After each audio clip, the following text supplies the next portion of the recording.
नमस्कार दोस्तों, INC TV पर आपका स्वागत है और अडानी ग्रुप्स पर कुछ नए खुलासे। ऑस्ट्रेलियन ब्रॉडकास्टिंग कॉरपोरेशन के फोर कॉर्नर्स करंट अफेयर्स पर आधारित एक प्रोग्राम है और उन्होंने 6 साल पहले यानी 2017 में अडानी ग्रुप के बारे में काफी जानकारी शेयर की थी। 2017 में उन्होंने बताया कि अडानी समूह कैसे आगे बढ़ा और कैसे हमारे देश के प्रधानमंत्री श्री नरेंद्र मोदी जी ने इनके विकास और विस्तार में मदद की। ये एबीसी ने कहा। फोर कॉर्नर की कहानी सामने आने के बाद अडानी के काम करने के तरीके, टैक्स में हेराफेरी और पैसों के गबन पर सवाल खड़े हुए। रिपोर्ट में खुलासा हुआ कि अडानी पर केमैन और ब्रिटिश वर्जिन आइलैंड्स जैसे कुख्यात टैक्स हेवंस में रहने वाली कंपनियों का स्वामित्व प्रतीत है, जो ऑस्ट्रेलिया में भुगतान किए गए कर को यानी टैक्स को कम करने का साधन प्रदान करते हैं।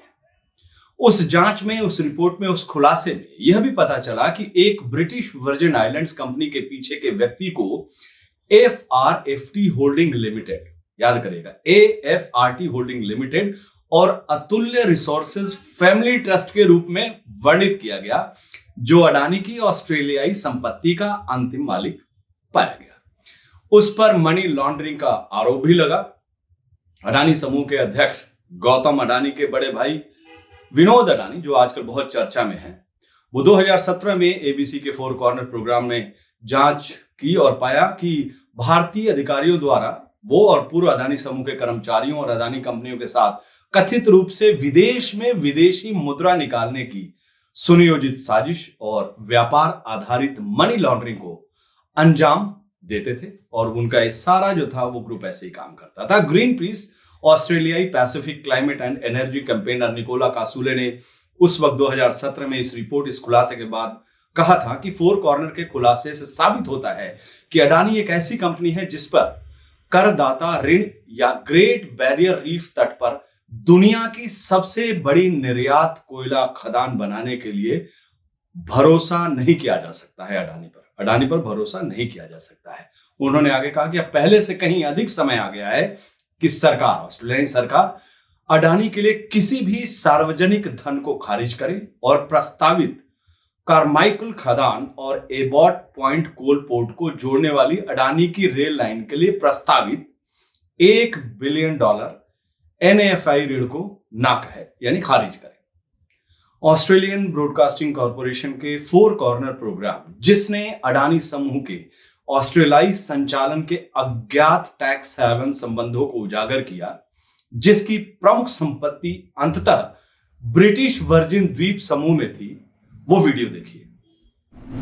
Gautam Adani's built a multi-billion-dollar business empire, but it's not without controversy. The Adani Group's been accused of everything from environmental violations to cronyism to financial crimes. So what do we know about the man behind the company looking to set up one of the world's biggest coal mines in northern Australia?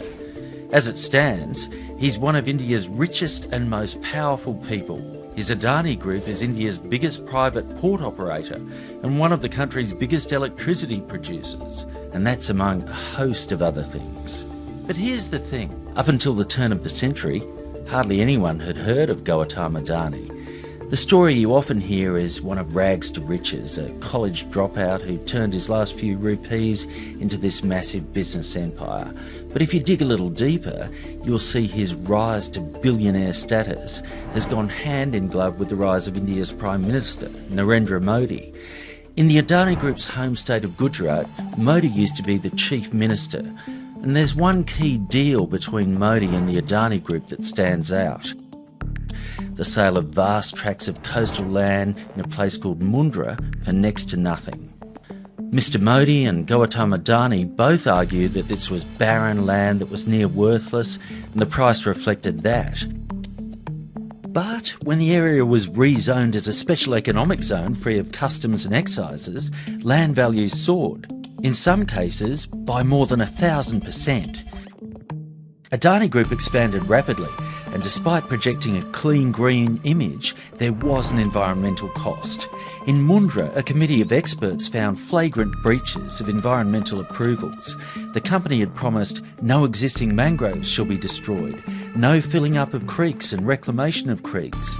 Yet vast areas of mangroves were destroyed and creeks were filled. And it was no isolated incident either.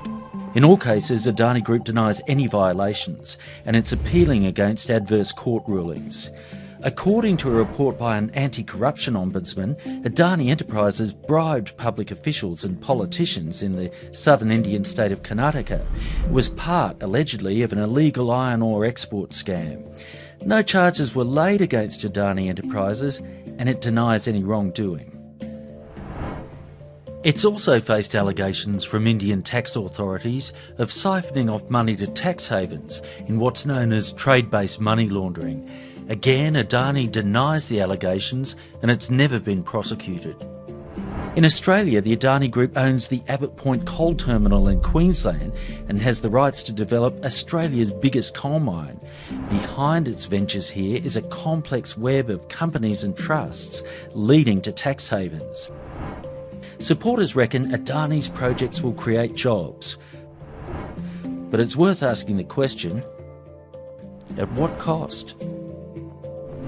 Bharat में अडानी के काले चिट्ठे उजागर करने के लिए ABC Australian broadcasting corporation की 4 corner team Gujarat के मुंद्रा बंदरगाह पर पहुंची, लेकिन उसे गुजरात और भारत छोड़ने के लिए मजबूर किया गया। वही बंदरगाह जहां पर हाल ही में ढेर सारे ड्रग्स पकड़े गए थे।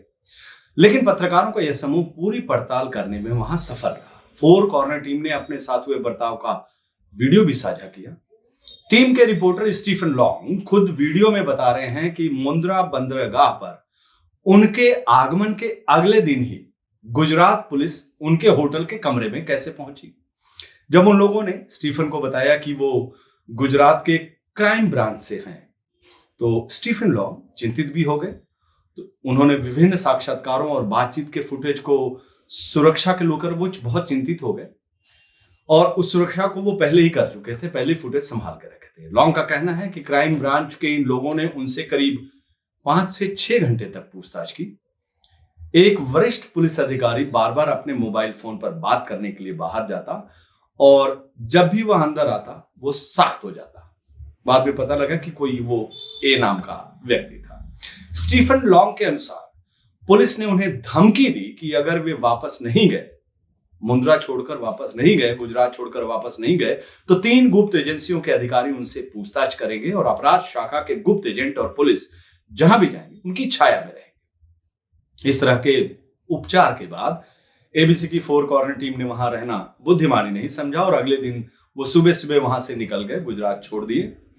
स्टीफन लॉन्ग जो रिपोर्टर थे वो इस बात से खुश थे कि उनकी जांच से संबंधित सभी साक्षात्कारों को जो फुटेज थे वो सहेज कर उन्होंने रखा था, वो बच गए थे। 4 कॉर्नर्स ने अपनी कहानी का टाइटल दिया digging into Adani. Sorry, I've got my phone running up my pocket. We'd been investigating Adani, the giant Indian conglomerate that's got approval to build Australia's biggest coal mine.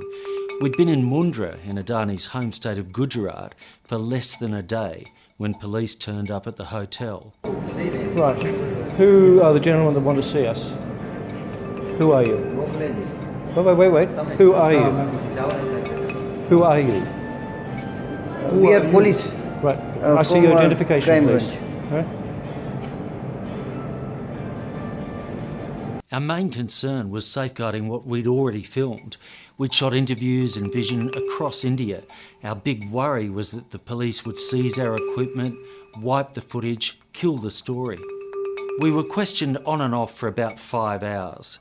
The senior policeman kept on going outside and talking to someone on his mobile, and whenever he'd return, the questioning, the hostility would ramp up. It was obvious they knew why we were there, but everybody was avoiding the A word, Adani. They'd told us that if we stayed, there'd be officers from 3 Indian intelligence agencies coming to see us the next day. Plus, we'd have an entourage of crime squad detectives and local police wherever we went.